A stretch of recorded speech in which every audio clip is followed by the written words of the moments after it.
Sorry, but who are you? Remember? Come on, Choom, after all we've been through. I find it really interesting because the amount of people that like Rebecca versus the amount of people like Lucy seems to be really divergent, where most people prefer Rebecca over Lucy's personality. The way that we form attractions and become attached to people is a really interesting form of psychology, so I figured we would go through some of the traits that I think makes Rebecca more relatable to more people instead of Lucy. But perhaps we're not really giving Lucy enough of a chance. We can take a look together. I'm Rebecca. This carbonated? Cheers. Be seeing you around then. Bye-bye. Yeah, see ya. Rebecca wears all of her emotions on her sleeve. She's a super feeler, and she doesn't have any filter. You know exactly where you stand. Right away, that makes people feel comfortable with someone because they don't have to worry that you're saying one thing and thinking something else, especially for people that might have social anxiety or worry about social situations. They're constantly thinking, is someone judging me? And if someone is too silent or quiet, or even makes sarcastic remarks, we can often feel judged or worried that we're being judged by these people. And often actually people are more guarded because they themselves have social anxiety or are worried about being abandoned or hurt by those that are around them. I like that, the idea that you weren't lying. What if I'm lying now? Seriously, doubt it. Why not? Just don't see it. Crazy. And so Lucy's personality is different. She's exceptionally guarded, and even the way that she answers things is cryptic, and her voice tone doesn't give a lot of information. She is guarded. She doesn't trust people, and because of that, she keeps her inner voice, the things that she thinks, behind all of these closed doors. For her, it's to be able to protect herself, because if people really knew how she was feeling and what she was thinking, they perhaps will use it against them. It's their own form of protection from not trusting others, but we exude how someone feels about us, how we feel about them. And so because of that, I don't think that Lucy is as easily trusted either. How do you know I'm not lying now? She plants all of these seeds to be able to question her and wonder what's really happening underneath the surface. And so with Lucy, you don't know where she stands, and you definitely don't know how she feels about you. Wish you'd said something earlier and spilled it right away. I couldn't. What stopped you? You were so mad at me. I was not. Or two. For Rebecca, she'll come right at it and say exactly how she feels if she's upset at you. For Lucy, she'll wait. She'll think about it, let it percolate, and then bring it up when you're not even expecting it. That comes off as being more sneaky, more calculated. And those people we look at as more dangerous, less safe for us to be around, because you're not really easily able to gauge where they're standing with you at any moment in time. But you can see some of the pieces of her vulnerability coming through, that she didn't want to share it because she was worried at someone else being upset at her. So this isn't that she doesn't care. This isn't that she's a sociopath or she has no emotions. She's actually so worried about being hurt that she doesn't let anyone in. I wasn't pissed off or anything. It's just, oh yeah, guess I kinda was. See what I mean? Okay, so maybe I was angry, but it ain't like I'm holding a grudge. She's able to read people, and she says it in a way that's a little bit more difficult to take. It's direct. She doesn't sugarcoat it. She doesn't wait for it to be sweet. It isn't given in love. It's this cold, cool demeanor. She's always in control, and when people are always in control, it's usually because they're so worried about losing control or that a lot of bad things have happened to them. And so because of that, they try to control the uncontrollable. And usually that happens by controlling themselves or controlling the things around them. Could end up being shown by being really careful about everything that happens, having obsessive compulsive ways, worrying too much, or by just keeping everyone else out because you can't get hurt if you don't let anyone else in. You don't understand. We can't just leave. Arasaka's always watching. I need to hear you say it. Please. And so now you can see when her veil is removed, what's lying underneath it, right? She has all of this anxiety, this worry, this fear. She needs someone else's support support. And so for a lot of people that are avoidant in their attachment type, that kind of keep people away, they do it because if they do become attached to someone else, it would hurt so much if they end up getting betrayed or they end up having that person not able to support them. It's much more precious because it's rare for them to be able to do that. I need you to do this. I believe in you, Lucy.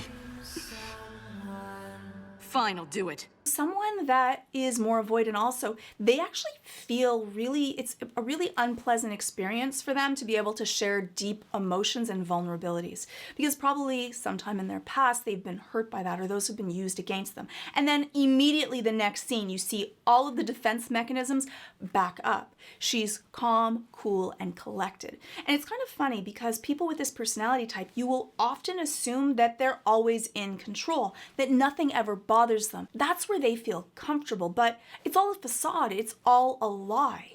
They act that way so that no one will see their vulnerabilities and be able to use it against them, but they're just as vulnerable, and in many cases more so, because if they ever need help, there's very few people, if any, that they'll ever go to. I think that people often find it harder to sometimes become attached to someone that's more avoidant or prickly on the outside. When someone shows you vulnerability or is honest or is warm with you, you feel more close. You feel more warm and giving.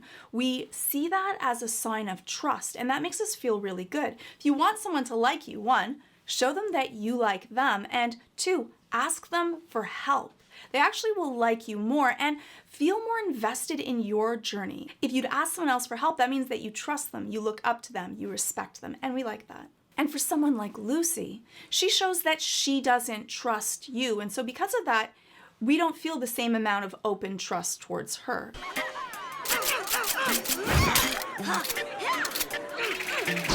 So yes, I used this scene before in my video on Rebecca, but I just love it. She's so exuberant. She doesn't have any social anxiety. She doesn't care what other people think. She just enjoys the moment and really lives in it. And I think that that helps us attach more to Rebecca because she has this exuberance that's contagious for people that are able to really live in the moment. I think that that freedom is something that a lot of us wish that we had more of. I think I'm gonna bounce.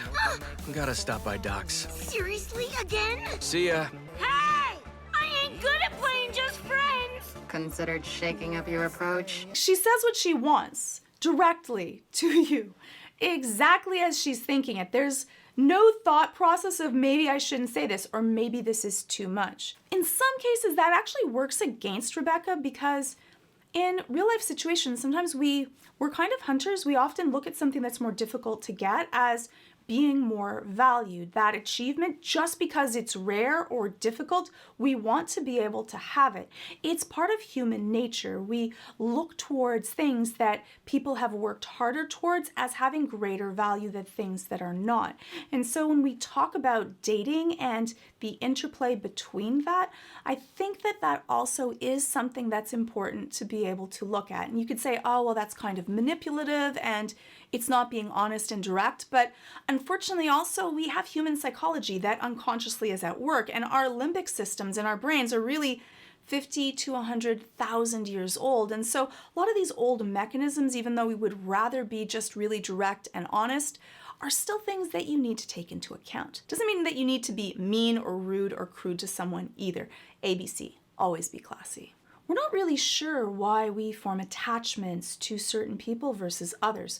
Part of it is our love language, which is often defined by the way that we were parented, the way that we were shown love when we were really young, our developing brains. And so that's different for everyone. Sometimes it also can be the opposite of trauma. So if we had a really distant parent, we would want someone that's distant because that's the wound that we have, but that will come towards us and show us love. And so you can end up having that into a lot of very fascinating dynamics. That's why sometimes people form attachments with people that they want to be able to fix or rescue, or they're gruff and they want to be able to make them happy because they want to be able to fix that person in their life from their past or from their childhood that they couldn't. So often we end up in these repeating loops or love patterns of keep on finding people that are exactly the same look different, smell different, but are actually very similar in personality type to someone else that we've already been through because we're trying to fix a wound that's within us. Buy a runner suit, why don't you? Should get you a new chair at least. That ice bath can't be comfy. Thanks, but never liked chairs. Suits. Oh. Sorry, didn't know that. With people that are more avoidant, they often don't ask for help even if they need it. They like to do things on their own. They like to depend on themselves. They've learned that the only person that they can really trust that will always be there is themselves. And so because of that, it ends up becoming a weakness. Sometimes when they do need someone, they'll only ask for help by the time that it's too late or they realize that they've gone in over their head. They often need to be checked in with others to be able to make sure that they're okay. For Lucy and David, they've been together for all of this time. Intimate, dating, yet he doesn't even know some of the basic things of things that she likes and things that she doesn't. And it isn't because he doesn't care, it's really that she doesn't even feel comfortable. It's not even normal for her to be able to share these things. This personality type, similar to caretakers actually, will often feel bad asking for something and feel awkward getting a compliment or even getting a gift. It doesn't feel comfortable to them. It isn't really safe.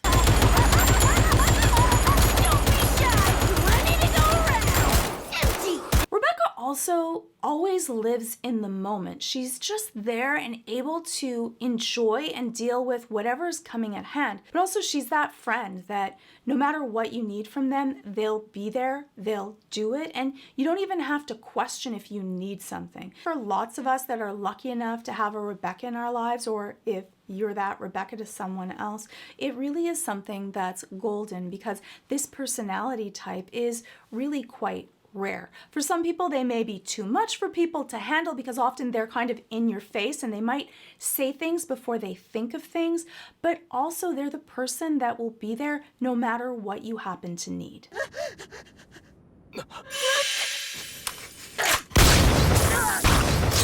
What's that?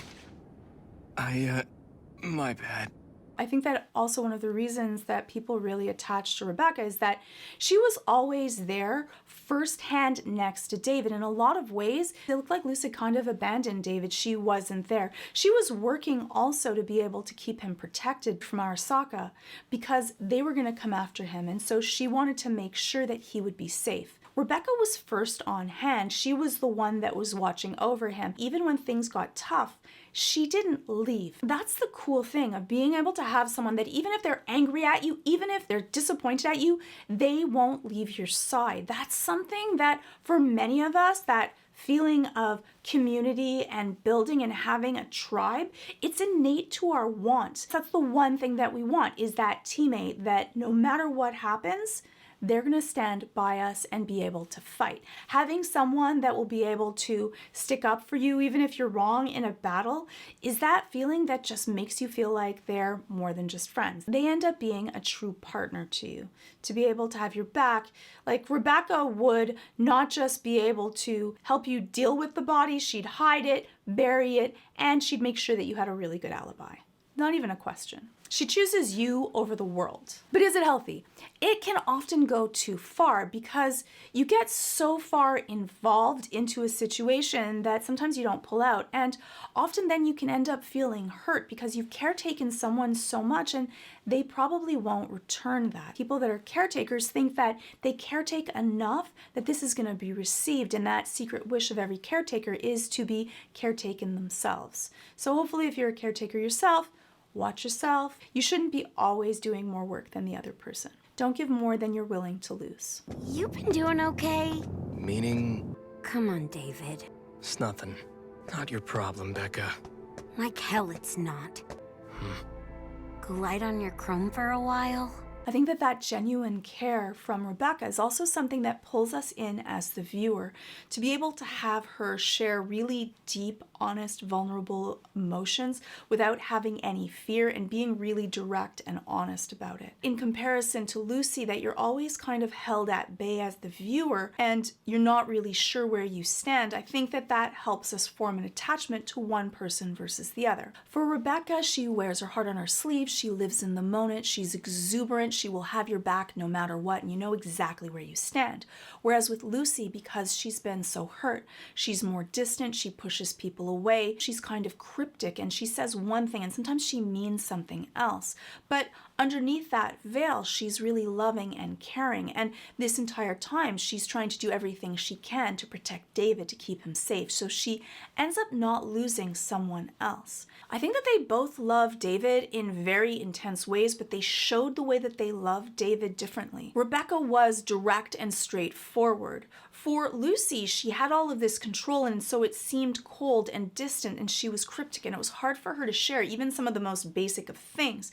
But she loved him deeply, so much so that she didn't want to show it because she felt like if she shared this attachment and she lost him, it would destroy her. With that kind of feeling, we're often pushed away also as the viewer, but both truly cared about David in a very sincere and real way. The cyberpunk world is one of danger and violence, where many jobs are people just getting by, and every day is a grind. I work with many people that are trying to find a career which will be meaningful and something that they will enjoy. And so this video is sponsored by 80,000 Hours. They're a nonprofit which aims to help people find careers that make a difference in the world. I often help people with their career choices, and I use tools which will match your career choices to your personality type and preferences. These can be pretty effective in narrowing down things which you can find more aptitude and enjoyment. But 80,000 Hours has a pretty cool twist to this, which focuses on careers where you're gonna create a positive change and an impact in the world. Isn't that what many of us are wanting to do, to be able to make lasting change? 80,000 Hours doesn't just look at the usual cookie cutter careers. They have a wide range of careers that you may have never even thought of before, so it opens your eyes to new ideas and horizons that will match you. And in fact, all of the recommendations are based on careful research with consultations with experts in relevant fields. 40 hours a week, 50 weeks a year for 40 years. That's 80,000 hours. I know it's a lot of time, but you might as well be spending your time doing something you love and making an actual change in the world at the same time. And 80,000 Hours isn't just giving these ideas. They've researched this data for the past 10 years at Oxford so that they can give you real, accurate, evidence-based careers which will match you to become the most impactful and effective in the time that you have at hand. Oh, and yes, the big question. Everything they provide is free. Forever, because they're a nonprofit. I know, I was pretty shocked myself, but their only aim is to help solve global problems by matching people to the career that can create the most impact in the world. If you join their newsletter now, you can get a free copy of their in-depth career guide sent directly into your inbox. So just sign up at 80,000hours.org/Georgia to start a career that works on one of the world's most pressing problems. Sign up today, 80,000hours.org/Georgia, and hopefully I'll see you in the next video. So you can let me know in the comments below where you stand in this battle of Rebecca versus Lucy.